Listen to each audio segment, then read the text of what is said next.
Musik dan video ini mungkin terdengar nggak asing bagi sebagian penggemar game tahun 90-an.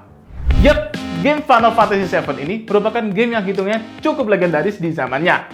Gimana enggak, game ini berkali-kali menang sebagai Game of the Year dan masih disebut sebagai salah satu greatest games of all time. Mungkin gara-gara saking hitsnya nih, banyak loh sequel dan prequel dari game ini yang diproduksi. Bahkan, game ini baru saja dirilis dalam bentuk remake dalam bulan April ini loh.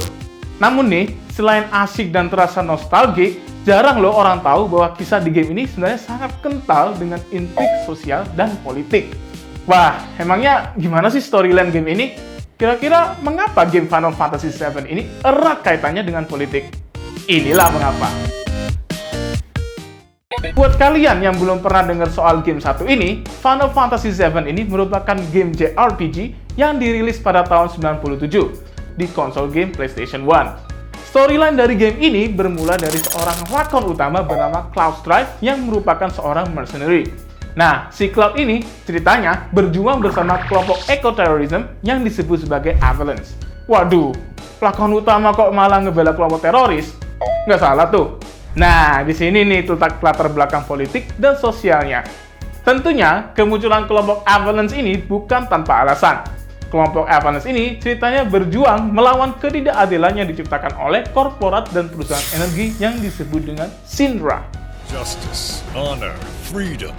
Perusahaan ini adalah perusahaan raksasa yang fokus usahanya bertujuan untuk mengekstraksi sumber energi yang namanya Mako. Pusatnya perusahaan ini terletak di sebuah kota yang bernama Midgar. Kota Midgar ini bisa dibilang bentuknya bundar dan dibagi layaknya sebuah pizza menjadi 8 slice. Nah, 8 slice ini dibagi berdasarkan reaktor energi per sektor kota. Persoalannya adalah kesenjangan sosial mulai terlihat kalau pizza ini dilihat dari samping. Seenggaknya pizzanya terbagi menjadi 2 tingkat antara atas dan bawah, di mana orang-orang kaya tinggal di atas dan sebaliknya orang-orang miskin tinggal di bawah. Dari sini nih persoalan utama mulai muncul. Ternyata energi Mako yang diekstraksi oleh Shinra ini membawa dampak lingkungan yang buruk bagi kelompok masyarakat bawah. Akhirnya, gerakan politik lingkungan muncul tuh di masyarakat bawah. Nah, tema-tema lingkungan ini terdengar mirip juga sih dengan realitas politik zaman sekarang. Banyak loh peristiwa-peristiwa polusi yang membuat masyarakat malah terkena dampaknya. Tapi, since game ini dibuat di Jepang, mungkin kita bisa melirik bagaimana situasi sosial dan politik di negara tersebut turut mengisi diskursus dalam game tersebut. Kalau kita perhatikan timeline kemunculannya nih, game Final Fantasy VII ini dirilis pada tahun 97, yang dimana produksinya dimulai pada tahun 94. Nah, dari timeline tersebut, sebuah gerakan politik turut tumbuh tuh di Jepang, yakni gerakan anti tenaga nuklir. Pasalnya, di tahun 90-an, pemerintah Jepang terus menghadapi beberapa kebocoran reaktor nuklir. Salah satu insidennya terjadi di Monju, di mana zat zodium sebanyak 700 kg telah mengalami kebocoran. Nggak cuma soal kebocoran ini, publik Jepang juga marah dengan pemerintah yang dinilai malah menutup-nutupi kecelakaan tersebut.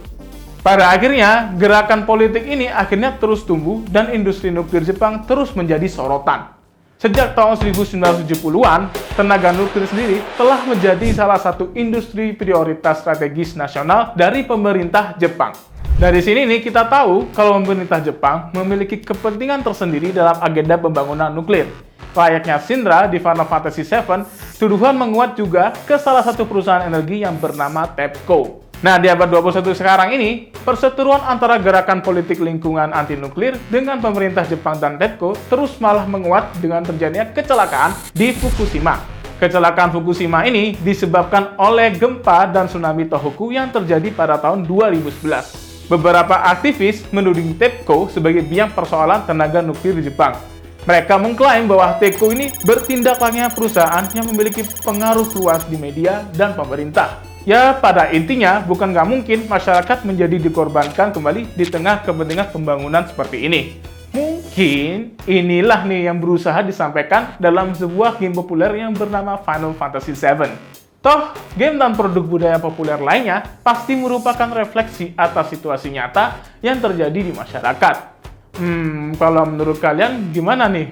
Bagus nggak sih game semacam ini memiliki pesan politik di baliknya?